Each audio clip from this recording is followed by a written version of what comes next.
Well, it's Easter week, Monday of Easter week, and this is kind of like the Super Bowl for the church. This is like the week of all weeks that we look forward to celebrating, and we may be doing it a little differently this week, but we can still celebrate the death, the life, the death, and the resurrection of Jesus Christ. So today, let me give you something to think about as we focus our hearts and our minds on what Jesus Christ has done for us. Let me share with you the story that Luke shares in Luke chapter 23, verse 6. When Pilate heard this, he asked whether the man was a Galilean. This man is Jesus. And when he learned that he belonged to Herod's jurisdiction, he sent him over to Herod, who was himself in Jerusalem at the time.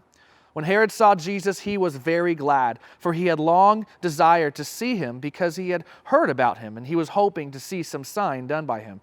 So he questioned him at some length, but he made no answer. The chief priests and the scribes stood by, vehemently accusing him. And Herod with his soldiers treated him with contempt and mocked him. Then arraying him in splendid clothing, he sent him back to Pilate. What an interesting story. Let me just give you a few moments of some thoughts and insights into this. Pilate questions Jesus and he sends him to Herod. Now you may remember Herod. This is a name you probably remember from earlier in Jesus' life, Herod the Great. In fact, Herod the Great was the Herod who ruled when Jesus was born. He was in fact the Herod who tried to have Jesus killed by killing all the babies in that time. Well, this is not that Herod. This is Herod the Great's son. And now it's interesting now that we see Herod the Great's son involved in the life of Jesus. This Herod the Great's son was the one who killed John the Baptist earlier in Jesus' life. And Luke 23 verse 8 says, Herod saw him and he was very glad.